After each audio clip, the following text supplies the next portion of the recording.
This is a situation that got a lot of people angry.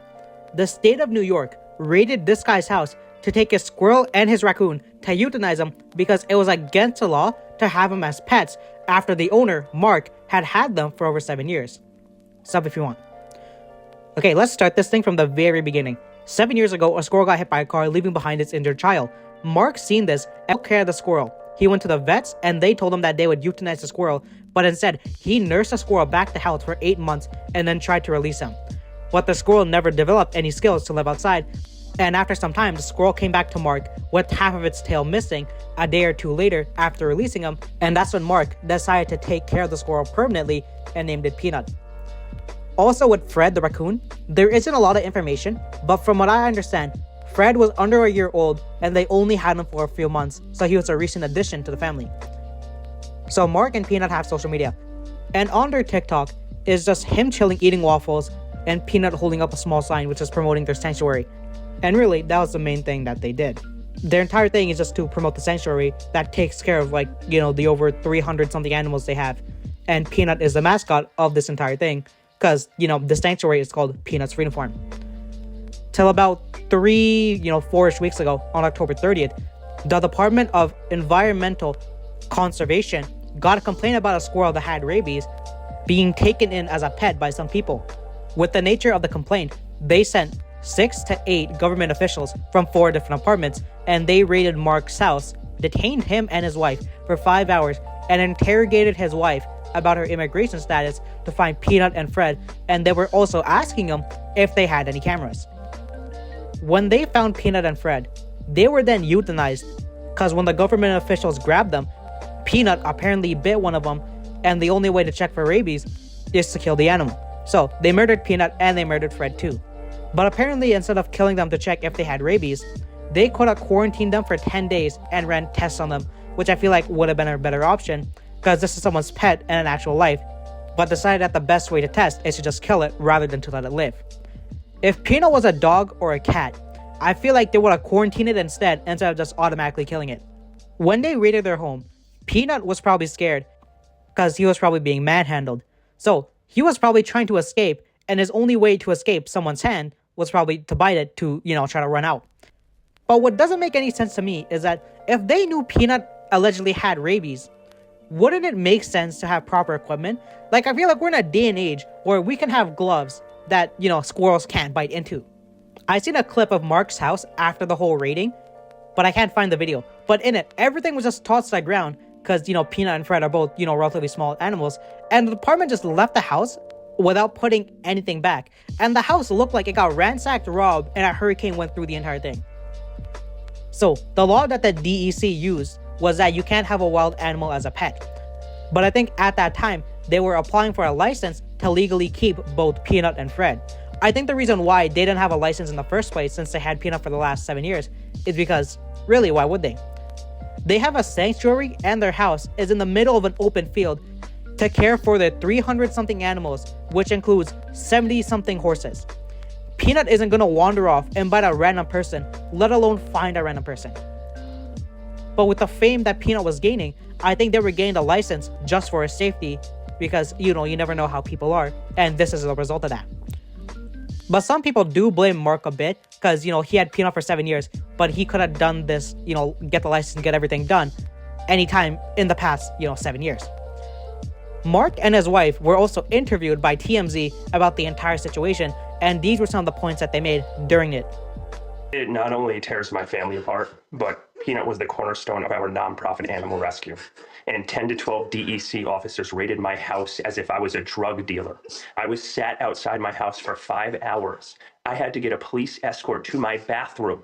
I wasn't even allowed to feed my rescue horses breakfast or lunch. I was sat there like a criminal. After they interrogated my wife to check out her immigration status, then proceeded to ask me if I had cameras in my house, then proceeded to go through every cabinet, nook, and cranny of my house for a squirrel and a raccoon. They got a search warrant? They got a search warrant. 4 departments and a judge signed off on a search warrant for a squirrel and a raccoon. And then they took them and killed them. Why did they go through all that to get a search warrant for an animal that had been with you very safely, and the world witnessed this for 7 years?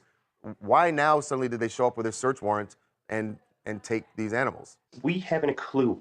We don't know who made the complaints. Again, Peanut was an indoor squirrel, not harming anybody. He's been with us for 7 years. Not a single complaint was ever filed for this animal.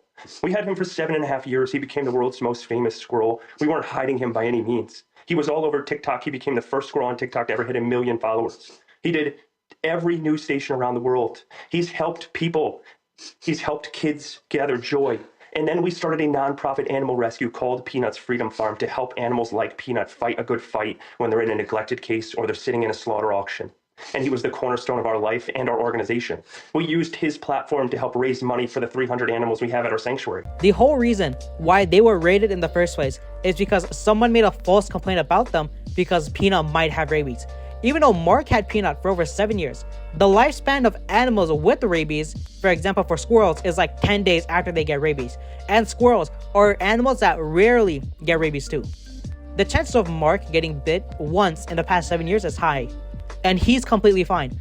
During an interview, he said that he was bitten by Peanut multiple times. If something would have happened, wouldn't the symptoms of rabies shown up on Mark 7 years earlier or even on his wife? Because this is what I don't get. They said Peanut bit someone, so they had to euthanize Peanut to see if he had rabies. Why would they then also euthanize Fred too?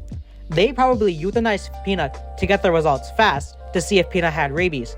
But Fred didn't bite anyone, so couldn't they have at least quarantined them to see if Peanut had rabies in the first place instead of just killing the both of them? And that got people thinking. Someone can make a false claim about seeing an animal with rabies being a cat or a dog. The animal gets scared because what, you have like 7-8 people grabbing them. They bite or scratch once. Chances are they might get euthanized to check if they have rabies or not. And really, there's nothing much that the owner can really do about it. They can quarantine them because I feel like, the DEC might be more willing to quarantine an animal like a dog or a cat rather than other animals. Because it feels like depending on the animal, they're willing to do more stuff for it. Because Peanut was a squirrel and Fred was also another, unique animal to have as a pet. They were both euthanized and the DEC didn't run any tests on them. With a dog or a cat, they would probably only do the test and then, quarantine them and everything.